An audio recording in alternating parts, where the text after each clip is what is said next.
more than one bird with one stone by talking about Jacob Lawrence's series on great Black Americans, Fredrick Douglass and Harriet Tubman. And here in Seattle, we like to think of Jacob Lawrence as a local artist. He was, in fact, a beloved professor at the University of Washington from 1971 until his retirement in 1985. And he and his wife, Gwen Knight, lived in Horizon House until they both passed away. So he was a local, but he was not formed here in Seattle. And in fact, when we look at this self-portrait of him in his studio in Northeast Seattle, when we look out that window, we're not seeing Mount Rainier. In fact, what we are seeing is Harlem. And it was Harlem that really formed the artistic personality of Jacob Lawrence. Now, he wasn't born there. He was born in Atlantic City, New Jersey. He lived in Philadelphia for a while. He even lived in foster care for a while. His parents separated. His mother was not making enough to support her 3 children. But once she had moved to Harlem and had a steady job and a steady place to live, she moved her kids up to Harlem with her.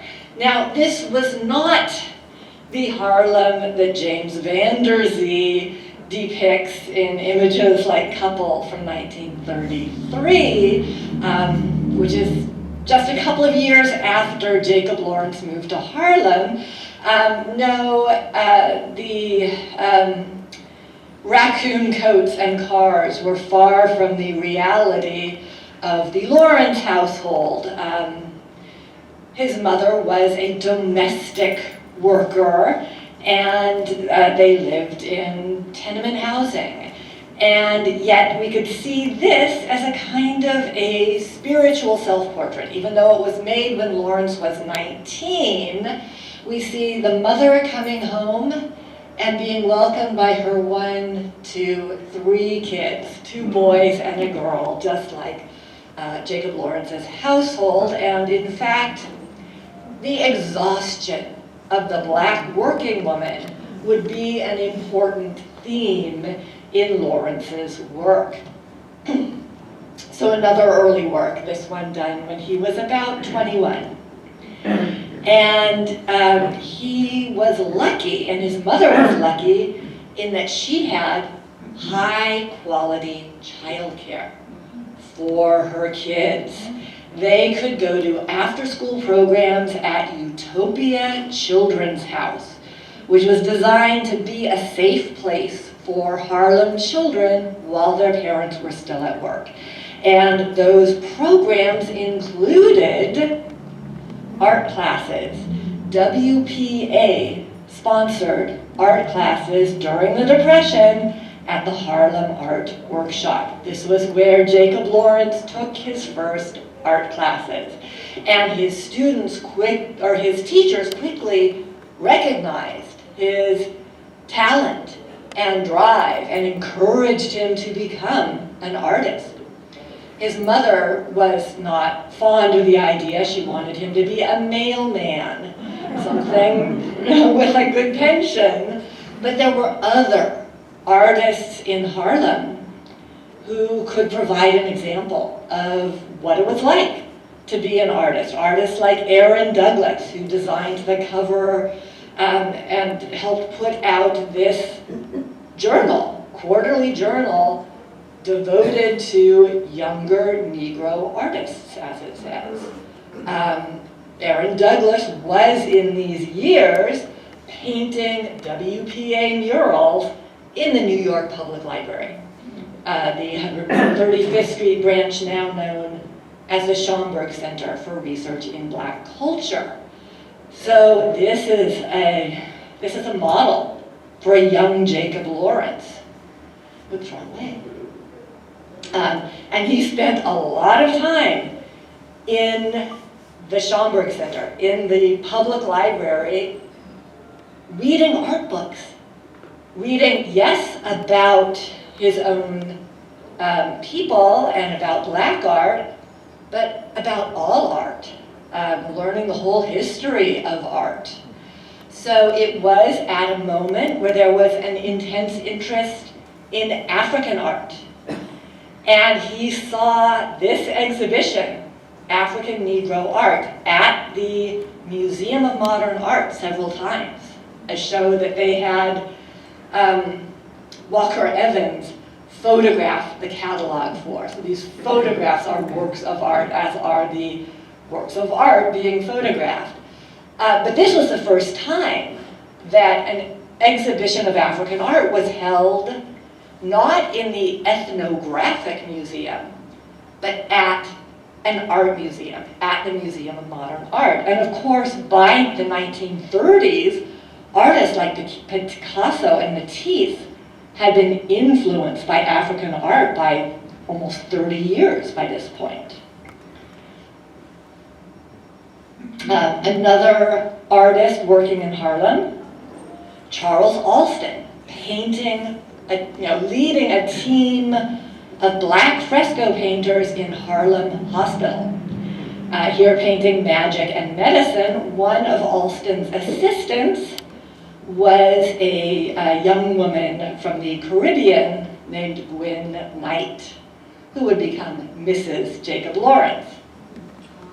But his most important mentor was the sculptor Augusta Savage. She took him under her wing. She encouraged him to sign up for the WPA, Federal Arts Project. And in fact, took him there and learned he was too young. And so went back with him on his 21st birthday in 1938 so that he could sign up to be on a federal paycheck, to be making art under the auspices of the government. And they only let more established artists paint murals, like Alston. So, here's Savage's bust of Gwendolyn Knight, which is now in the Seattle Art Museum, a gift from Knight and Lawrence. But she really encouraged Jacob Lawrence to become a professional artist and helped him sign up for classes she got him a fellowship at an arts college downtown, when downtown meant white and uptown meant black, and encouraged him to study the whole history of art. His favorite Western artist was Giotto, because of Giotto's ability as a visual storyteller. So Giotto's, this is just a detail of Giotto's Scrovegni Chapel in Padua, where the story of the life of Jesus, his ministry, and his passion fill 3 layers of frescoes that have been talked about as inspirational for comic book artists in the way that they go from one scene to the next to the next. So we're just seeing 2 here that are not one and the next, because the next one would be to the right of each of these. But Giotto's ability to tell a story in pictures for an audience that was illiterate was really important for Jacob Lawrence. Other major influences were the Mexican muralists, Rivera, Siqueiros, and Jose Clemente Orozco, who not only told stories, but did so very much with a revolutionary bias towards progressive politics in their own country. So Jacob Lawrence decided he wanted to paint stories that were not well known of inspirational figures in the Black world. And he saw a play called Haiti that was written by the great Black intellectual W.E.B. Du Bois, and he decided his first series, and this was made for the Federal Art Project, his first series would be about the life of Toussaint Louverture, the great leader of the Haitian Revolution. So he begins, well before the birth of Toussaint Louverture, he begins with the discovery of North America by Christopher Columbus. Columbus discovered Haiti on December 6, 1942. And we see two figures, one in armor and one in clerical garb, bearing a cross, but fingering, perhaps avariciously, the gold necklace of the Black natives, and the Columbus figure planting the flag of Spain. Number 4 is Spain and France agreeing to divide Haiti, creating Haiti and the Dominican Republic. So back in 200 years after number 1, we're at 1691 now. And then by number 7, he is into the actual life of Toussaint Louverture. Literally his childhood, when he heard the twang of the planter's whip and saw the blood stream from the bodies of slaves. Now, Jacob Lawrence doesn't show us the blood, but he does show us the horror of the boy who's watching this not accidentally. We'll see it in the other series as well. It was part of a slave's childhood to be exposed to the brutality that was meted out to disobedient slaves. So you saw what lay in store for you if you did not stay in line.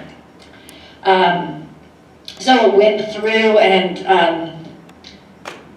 into the events of the revolution, Toussaint's successful military career here capturing Marmelade held by Vernet, and we see him on his white horse in the high grass with his native troops. Number 27 has him returning to private life, having successfully created this situation where he could see that the country was well taken care of. Haiti returned to prosperity, slavery was abolished, and attention focused upon agricultural pursuits. However, this is not the end of Toussaint Louverture's story, because Napoleon would set his sights on the island. As a new land to conquer, conquest inevitably meant future or further slavery. So much for liberty, equality, and brotherhood. Napoleon would re-enslave Haiti.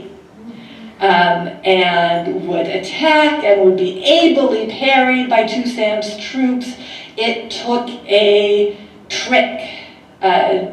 During the truce, Toussaint is deceived and arrested, believing that when Toussaint was out of his way, the blacks would surrender, which did not, in fact, happen. So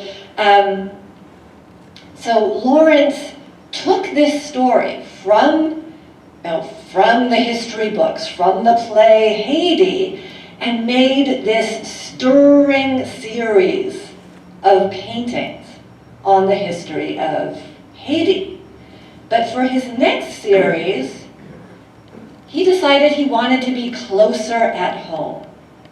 And so he focused on Fredrick Douglass, and he would write in a grant proposal that he loved history in school, and he only went to high school, but he never learned in all of his years in the public schools in Harlem. He never learned about any Black individual in the history of the United States. So in the 30s, Fredrick Douglass was not a well-known name like he is now. Same with Harriet Tubman. So Jacob Lawrence is really introducing these stories to his audience, which he hopes will be local, which he hopes will be Harlem, but also to the art-buying public and to the government, since he's making these works still under the auspices of the WPA. And so he read and absorbed Fredrick Douglass's autobiography. The great orator, the great abolitionist, and he used Douglass's words. The autobiography is written in the third person. He uses Douglass's words for the captions of each of these images. So just as Giotto pairs his images of crucifixion, resurrection with the words of the New Testament, Lawrence is pairing Fredrick Douglass's words in Talbot County, Eastern Shore, state of Maryland. Fredrick Douglass was born in this hardscrabble area. I want you to particularly notice the color blue in the Fredrick Douglass series, because it is a symbol of freedom in these works. And we'll see a lot of these. Number 2, the only recollections he had of his mother were those hasty visits she made to him at night. So Douglass was the son of his master. You can see that he's depicted as lighter skinned than his mother. But of course, born to his mother, he is a slave, the one-drop rule. And she was sold away to a plantation 12 miles distance. The only time she could see Fredrick Douglass was if she made that 24-mile round-trip walk in the middle of the night after working all day in the fields. But we see the blue. So it's a Madonna-like image of Douglass's mother. He sits at her feet. There's a candle there, another symbol of hope. And candle, lighter skin, Madonna, and blue. So that one hint of freedom. When old enough to work, he was taken to Colonel Lloyd's slave master.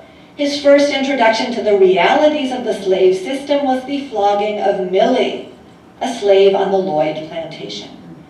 So again, we have this systematic exposure of the children to violence against adult slaves perpetrated by the overseers, the slave masters.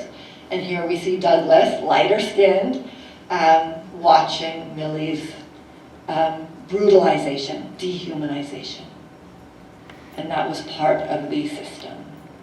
In the slaves' quarters, the children slept in holes and corners of the huge fireplaces. Old and young, married and single, slept on clay floors. The master's quarters, or great house, was filled with luxuries. It possessed the finest of foods from Europe, Asia, Africa, and the Caribbean. It contained 15 servants. It was one of the finest mansions in the South. Look at the superabundance of blue here compared to the complete absence in the slave cabin. But we have that tulip, another symbol of hope, which we also see in the master's house, the tulip. But look at this one. Look how corrupted it is, how it's going all sideways in this atmosphere of luxury, with its bell pull on the left for any minor need, with the beautiful crib and the beautiful bed with bed hangings. All of this is based on a corrupt system. And so the tulip cannot grow straight. Hired out from Colonel Lloyd's plantation, Fredrick Douglas arrived in Baltimore at the age of 8. His new mistress had not had slaves previously and endeavored to teach Douglas to read. And she had to be read the rights by her husband because it was illegal to teach slaves to read. Forced by his master to discontinue his learning, he continued his studies with his white friends who were in school. So we see him bent over a textbook here with the pens for writing and the brooms and the coal scuttle, and yet he's so intent on his learning. Having earned a few cents as a bootblack, Douglas purchased the Columbian Orator.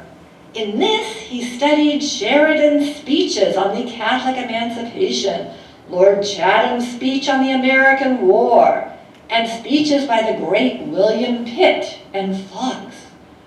So he's learning about rhetoric and oratory from this book.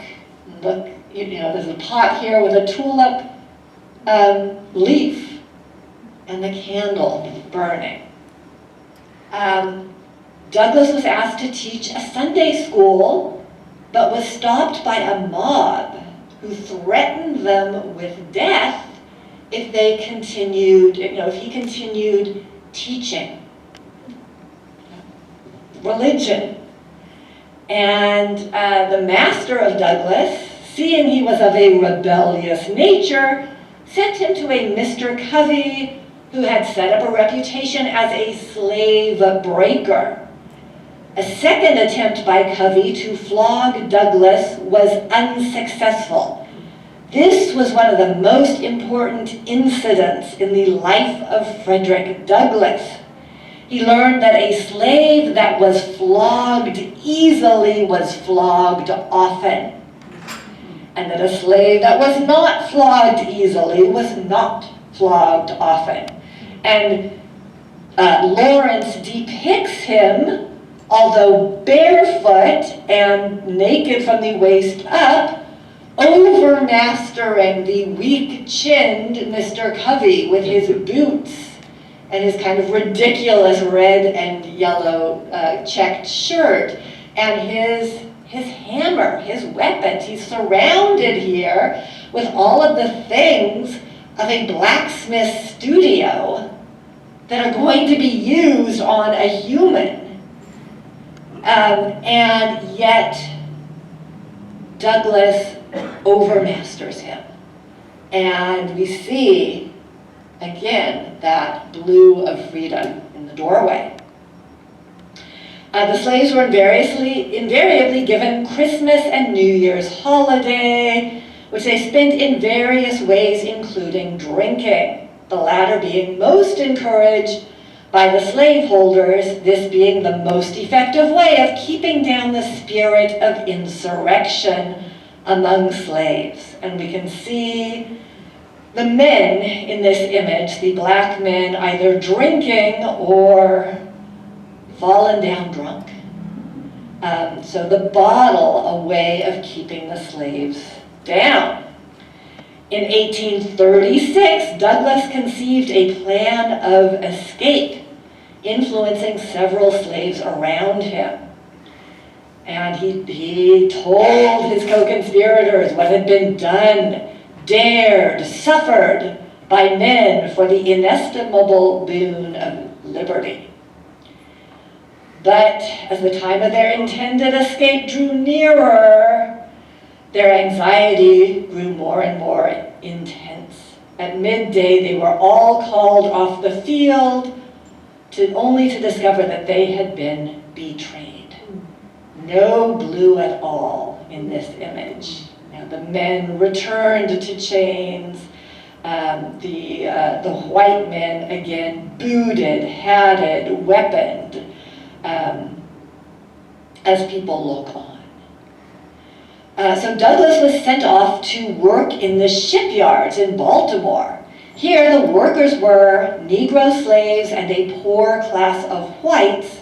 The slaveholders caused much friction between the two groups that should have been natural allies, class-wise, and yet the slaveholders increased the racism of the poor whites so that they would feel superior to the slaves.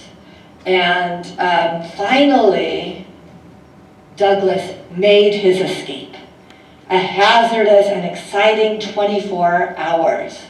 Douglas disguised himself as a sailor. On he traveled through Maryland, Wilmington, Philadelphia, and to his destination, New York. Fredrick Douglass was free. So we see the train, the blue windows of the train car, the blue of the shore, and those still enslaved that the train car moves by. So Douglas's first 3 years in the North were spent as a laborer on the wharf, sawing wood, shoveling coal, digging cellars, and removing rubbish. Again, in a multi-ethnic, multiracial workforce of those who did the lowest work, the most menial work, looked over by the white, well-dressed overseers. Douglas listened to lectures by William Lloyd Garrison. He heard him denounce the slave system in words that were mighty in truth. So this image shows us in a church. Garrison here silhouetted against an image of Jesus. And we imagine, you can see that these are white men in the audience. We can imagine Douglas perhaps here, but at the very back of this congregation, listening to this famous abolitionist. It was in 1841 that Fredrick Douglass joined the forces of the abolitionists. He lectured through Massachusetts, narrating his life as a slave, telling of the cruelty, the inhuman and clannish system of the slave system. Up on his soapbox, dramatic, with his boots now, and his coat, and this flaring gesture, this wonderful diagonal, and this crowd of white faces listening to Douglas. He left America to lecture in Great Britain. Here he met some of the most progressive and liberal-minded men in the English-speaking world. He made a great speech on Covent Garden Theatre on August 7th, 1846, in which he told of the people he represented, how at that moment there were 3 million colored slaves in the United States. And here, Lawrence gives us the opposite of his Garrison image. Now, we are looking again with Douglas's eyes, but out at the audience, and all of those faces, that sea of mostly elderly white men. Leaving England in the spring of 1847 with a large sum of money, given to him by sympathizers of the anti-slavery movement, he arrived in Rochester and founded the Negro paper, the North Star. So we see him, as we saw the retired Toussaint Louverture, as the black intellectual, very important figure in Lawrence's work. You know, writing, reading, in an office. Another important branch of Douglas's anti-slavery work was the Underground Railroad, of which he was a station master for Rochester. And we see the passengers who are being ferried by night, hidden by day, north to freedom. It was in 1847 at Springfield, Massachusetts, that Fredrick Douglass first met Captain John Brown, one of the strongest fighters for the abolishment of slavery. So we see the powerful black face and the powerful white face. These two men with their shared mission, but not shared philosophy. John Brown discussed with Fredrick Douglass his plan to attack Harper's Ferry. Douglass argued against this plan, his reason being that the abolishment of slavery should not occur through revolution. With Abraham Lincoln elected president, with states threatening their withdrawal from the Union, the abolitionists made their speeches frequently and were more often attacked by those who relished slavery. So even in the North, there were anti-slavery forces. Number 26, the North and South were at war. Governor Andrew of Massachusetts asked the help of Fredrick Douglass in securing 2 colored regiments: the crossed bayonets, the bare tree. The government having assured colored men that if they went into the battlefield, their treatment would be the same as for whites, and not keeping its promise, Douglass protested. Lincoln, proving to be a man of great human qualities, gave Fredrick Douglass confidence and encouragement. So a statue for this image, this statue of America, symbolizing, this white marble, symbolizing equality. A cowardly and bloody riot took place in New York in July 1863. A mob fighting the draft, a mob unwilling to fight to free slaves. They hanged Negroes, burned their homes, dashed out the brains of young children against the lampposts. So this is an image of the same kind of fear that we saw in the slave cabins. The horrified faces, the lack of any blue, the same kind of colorful weavings that the slaves made as well. Number 29, the war was over. The slaves were literally turned out by their masters into a world unknown to them. They had ceased to be slaves of man and had become slaves of nature. And this is a pitiless image that Lawrence creates of this tangled, threatening forest. And all of these slaves who have known nothing but forced labor their entire lives, who are now being turned away to make their own way in the world. During the Exodus, thousands of poor Negroes left the South in search of better country. The germs of his later migration series. Number 31, Fredrick Douglass was appointed by President Rutherford B. Hayes to be United States Marshal of the District of Columbia, 1877. So now we see the elder statesman, white-bearded, in his office, again, the man of learning. Fredrick Douglass revisited the eastern shore of Maryland. Here he was born a slave, now he returned a free man. He left unknown to the outside world and returned well-known. He left on a freight boat and returned on a United States revenue cutter.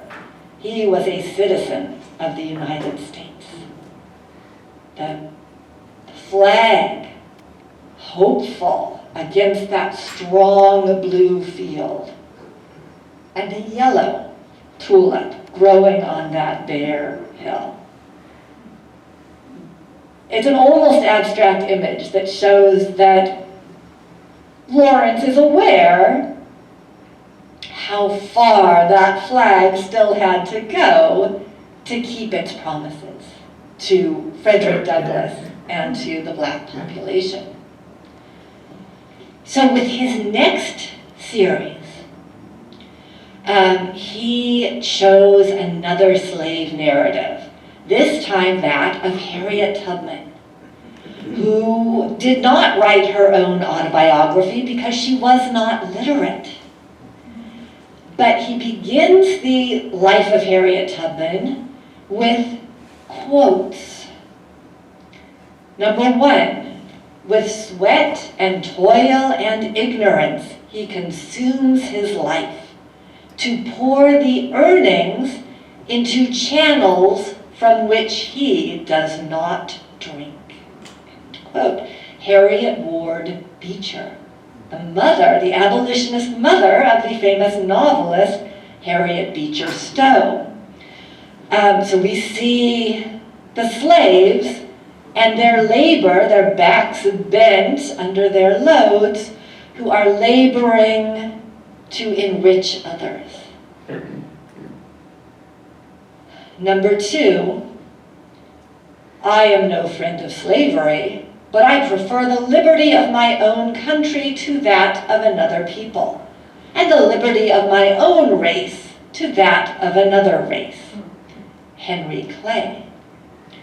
This illustrated with a lynching, a crucifixion-like image of a black man, hands not visible to us, suspended from above, a bare field with leafless trees.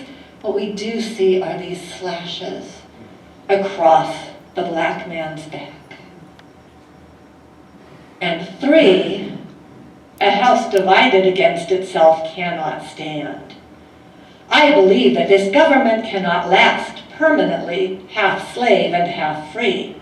I do not expect this union to be dissolved. I do not expect the house to fall, but I do expect it will cease to be divided. It will become all one thing or the other. Abraham Lincoln. The cotton plant, which the Southern planters insisted could only be grown with slave labor and the light of the sun. And you'll see that the technique here is a little different, right? It's lighter, brushier than in the Douglass series. On a hot summer day about 1820, a group of slave children were tumbling in the sandy soil in the state of Maryland, and among them was one Harriet Tubman. So this rare image of joy, of young slaves playing these wonderful angular figural styles that Lawrence has developed. But number 5, she felt the sting of slavery when, as a young girl, she was struck on the head with an iron bar by an enraged overseer. In fact, Harriet Tubman suffered headaches her entire life because of that childhood injury. So we see her in what will be her familiar white dress, holding her head. We see this snake a symbol of slavery in this series. And we see the overseer's hand. Now this hand kind of flexing as if it's still exercising its anger that he has taken out on Harriet Tubman. Number 7, Tubman worked as a water girl to field hands. She also worked at plowing, carting, and hauling logs. So Harriet Tubman was powerfully built, and she did these tasks that were generally men's work, plowing, hauling logs. We see her here as this, immense, powerful figure sawing that log. Whipped and half starved to death, Harriet Tubman's skull injury often caused her to fall faint while at work. Her master, not having any more use for her, auctioned her off to the highest bidder. The slave auction, the whips, the well-dressed but bidders. Harriet Tubman dreamt of freedom. Beckoning hands were ever motioning her to come, and she seemed to see a line dividing the land of slavery from the land of freedom. So here we get just from the knee down, 3 slaves in colorful African prints with enormous chains linking them, huge manacles.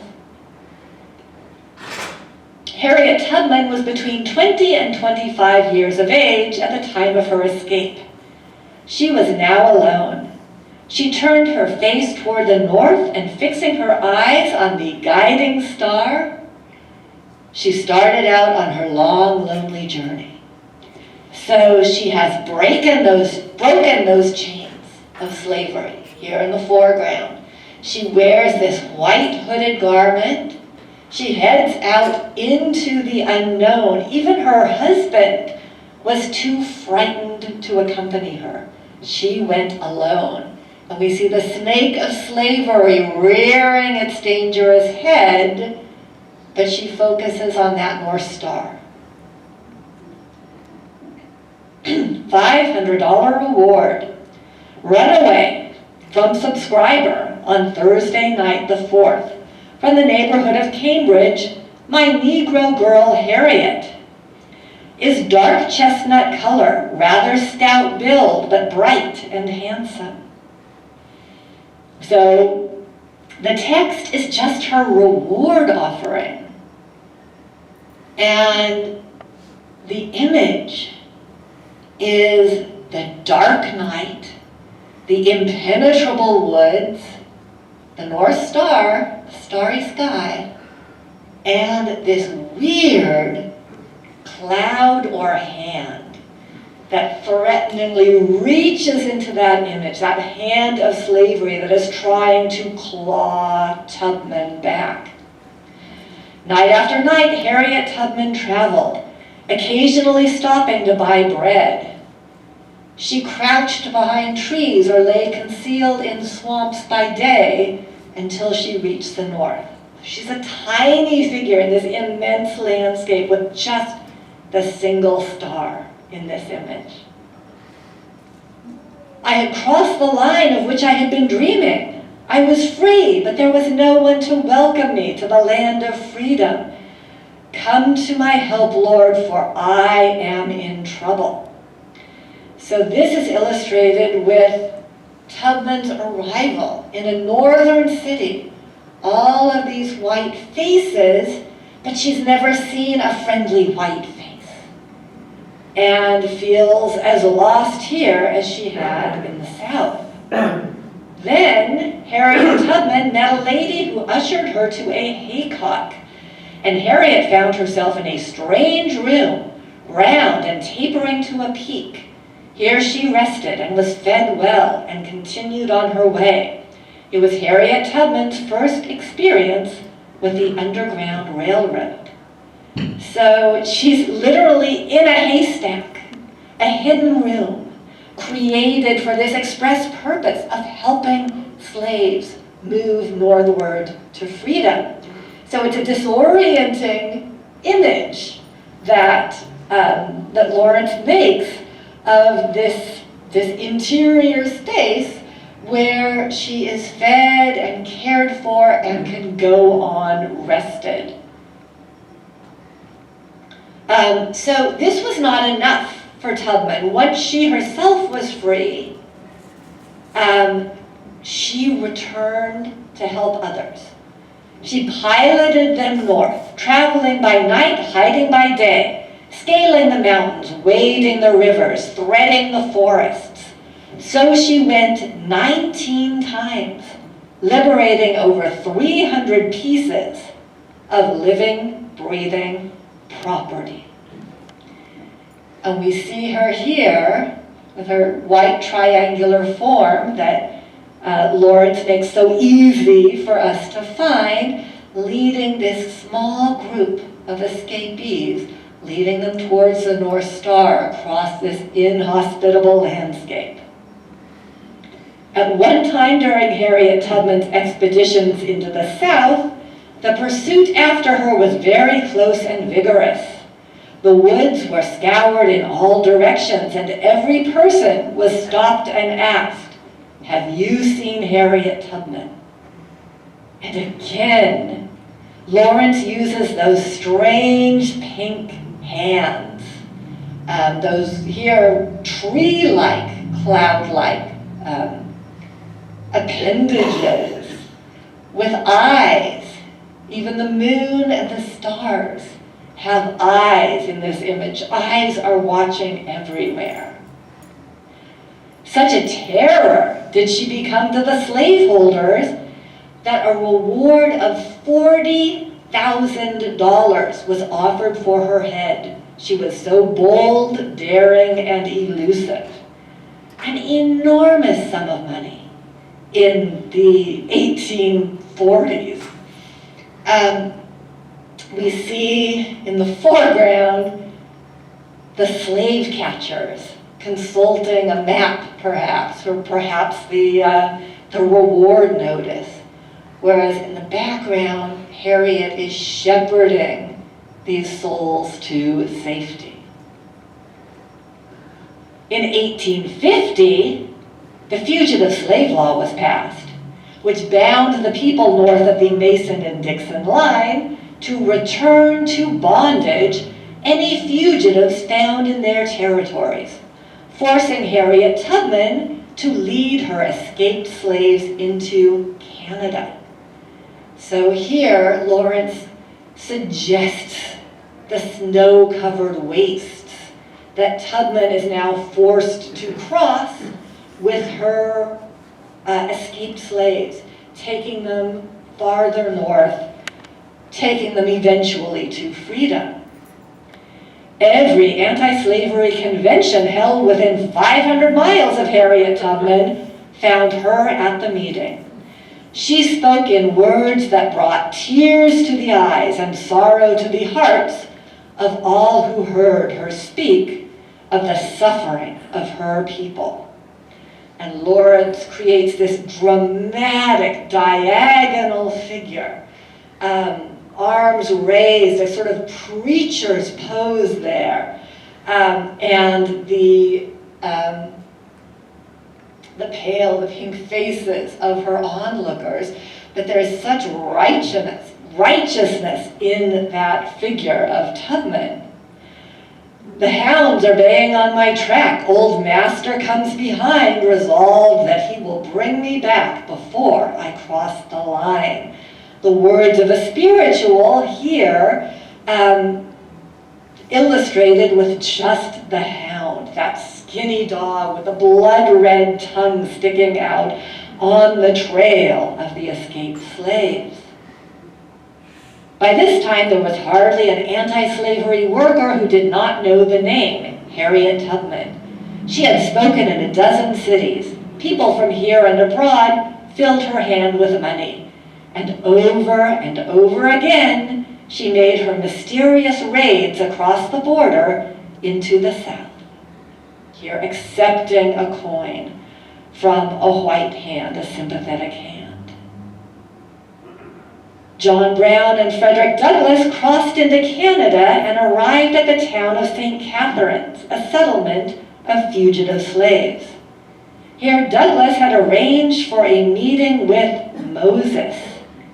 She was Harriet Tubman, huge, deep as ebony, muscled as a giant, with a small, close-curled head and anguished eyes. This was the woman John Brown came to for help. "I will help," she said. So we see here these three great abolitionists, Tubman, Douglas, and John Brown, praying around the same table. In 1861, the first gun was fired on Fort Sumter, and the War of the Rebellion was on.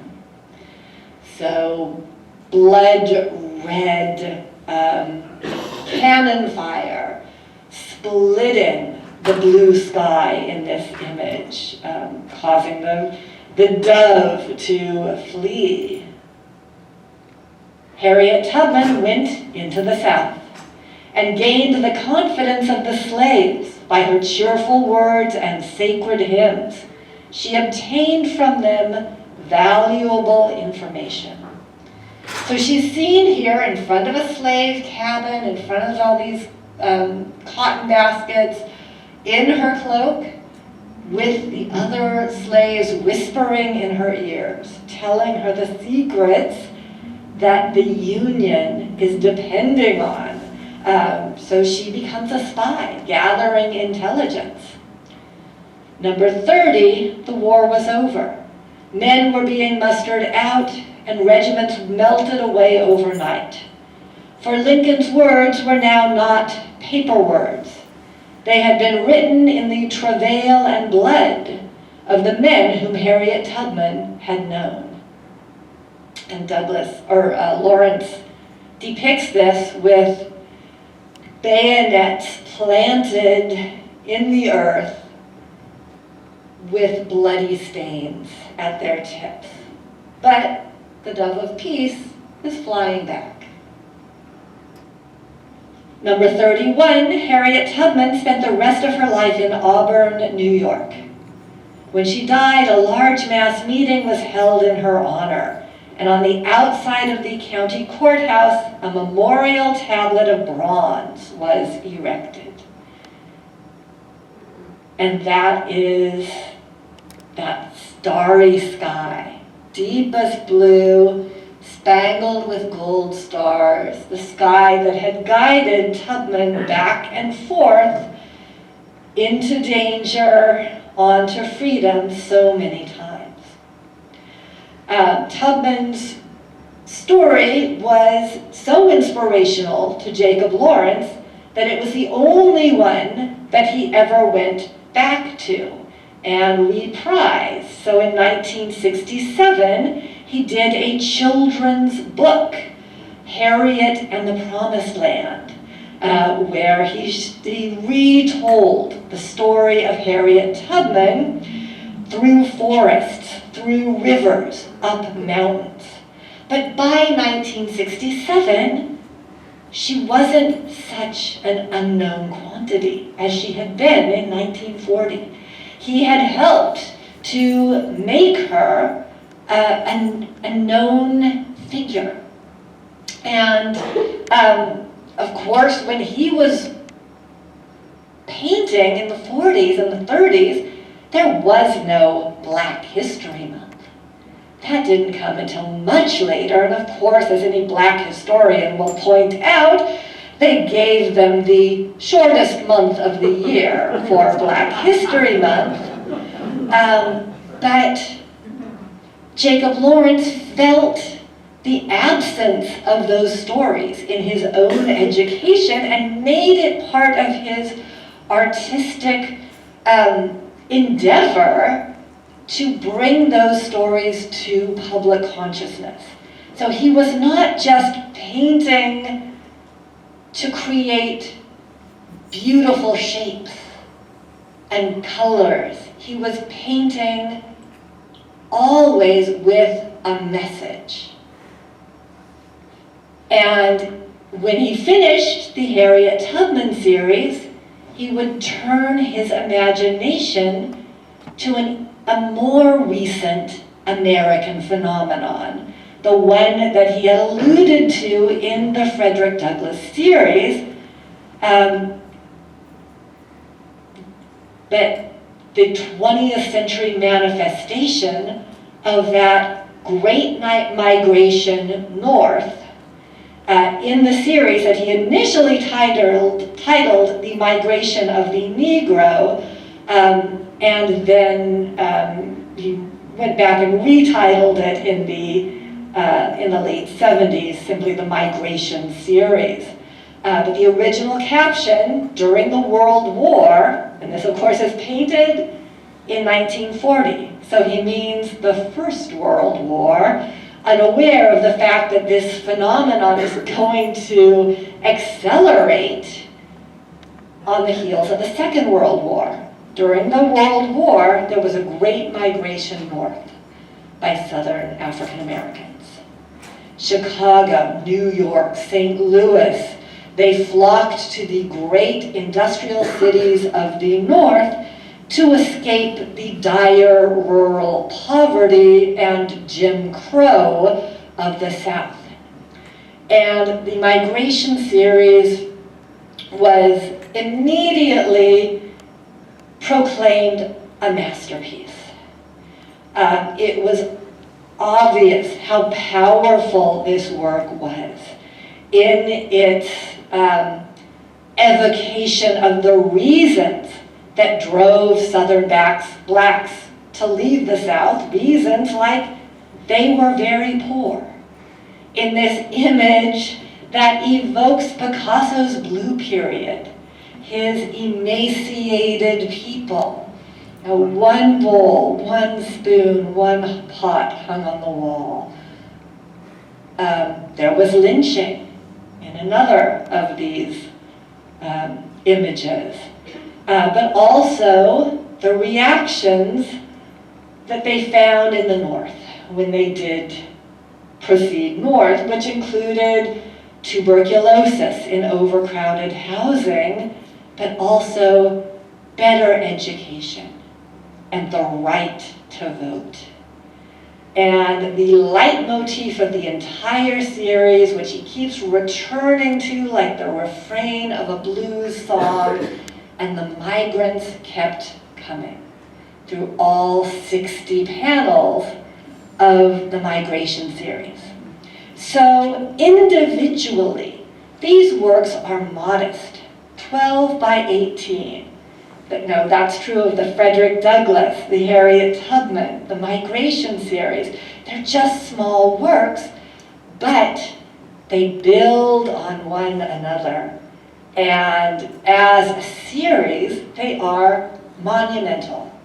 And the migration series was fought over and eventually co-purchased by the Museum of Modern Art in New York, which took all of the even-numbered panels, and the Phillips Collection in Washington, D.C., which took all of the odd-numbered panels. Lawrence would continue to make images about American history, about the role of African Americans in American history. He did not live to see a black president. This is his image of the swearing in of Jimmy Carter. But we see a multiracial crowd, black faces and white faces, all holding little American flags. Because Lawrence was ultimately an optimist. He recognized the broken promises that had been made to black Americans again and again and again. He lived through the civil rights movement and always hoped for parity, hoped for acceptance, hoped for understanding of the history and the plight of Black Americans. And he used his art to create awareness, to tell the stories of the African American experience, but also to generate that hopefulness that is such a part of his art and his character. Thank you.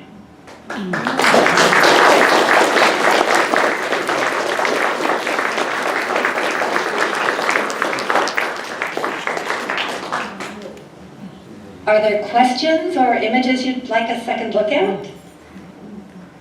Yes. On both the series of Douglas and Tubman, is the caption the title? Yes. Okay. Yeah, so the caption, and I almost always had to use ellipses or trim the caption somewhat just to get it on the slide, because in some cases it would take up half the slide. But yes, the caption is often, you know, in the Douglas series, a lengthy quote from Douglas's own autobiography. In the Tubman series, he's using historians and, you know, really writing his own captions, and of course that's true for the Migration series as well. Migration series captions tend to be shorter, like they were very poor, but they are his own words, and that is the title of number 10 of the Migration series. But it's only a 60th of the real whole work of art. Were any of you able to see the Migration series here in Seattle in 2017? Yes. It was shown at Seattle Art Museum on the 100th anniversary of Lawrence's birth. Question in the back? When you mentioned the Great Migration series, it reminded me of a dance group in Washington, D.C. on H Avenue, H Street, that did Step Africa and brought the whole thing to life. It was amazing. Oh, that sounds fantastic. But I guess it was unique because I don't think I've ever heard of anything else. It was an art project that gave rise to a unique dance project. That would be amazing to see a dance troupe dance these images based on Lawrence's series. They came here and did it at the UW. Wow, I'm sorry I missed that. Yeah. That sounds amazing. Yeah. Questions, comments? Well, thank you all so much. I will see you next month, and I'm not positive what I'm speaking on next month. We'll figure it out. It may be ECAT, which is the upcoming textile exhibition at Seattle Art Museum. So we'll see. I'll talk to Jacqueline about what I should prepare.